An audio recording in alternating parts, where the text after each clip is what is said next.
we have roughly 20 people running for president, which means there's more people running for president than are watching the show. So our strategy to correct that is every episode we pick a candidate and we get them to start watching the show in our segment called Get That Candidate to Watch.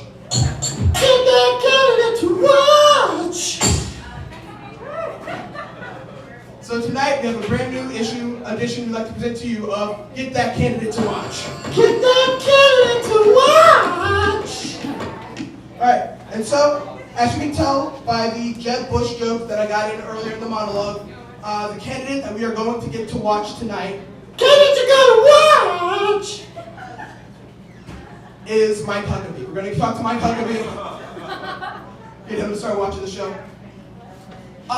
Mike, Late Fear is the show for you. I feel like this is what you would want to enjoy. This is something you could just sink your teeth into and enjoy. I saw you recently supporting Kentucky clerk Kim Davis, who was not issuing licenses to gay people, even though that's her job, is to issue marriage licenses. And I saw that you supported her and stood by her and got her was there for her rally for when she was finally released from jail. So I understand that you are an advocate of religious freedom, Mike, and that is the exact reason why you would like watching Late Fear.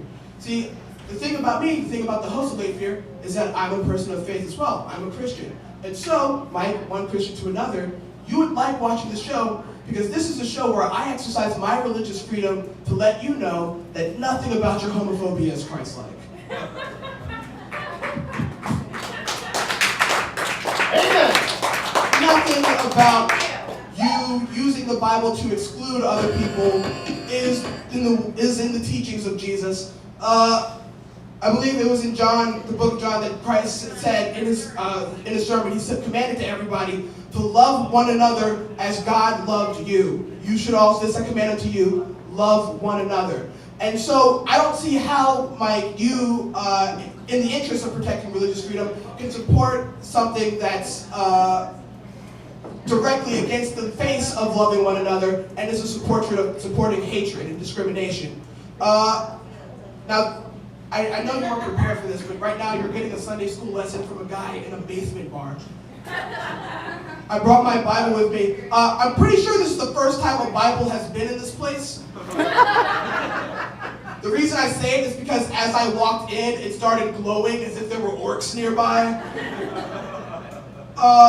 That's not true, by the way. That is just a joke. I just have to clarify. I don't want anyone to think I'm lying while holding the Bible. That was just a joke. Because I'm not lying about holding the Bible, but Mike, that seems to have been your thing lately.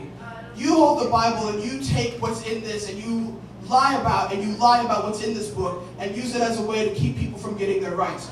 You use what is in this book, the greatest story ever told, a story about love, and you use it as a weapon of hatred, Mike.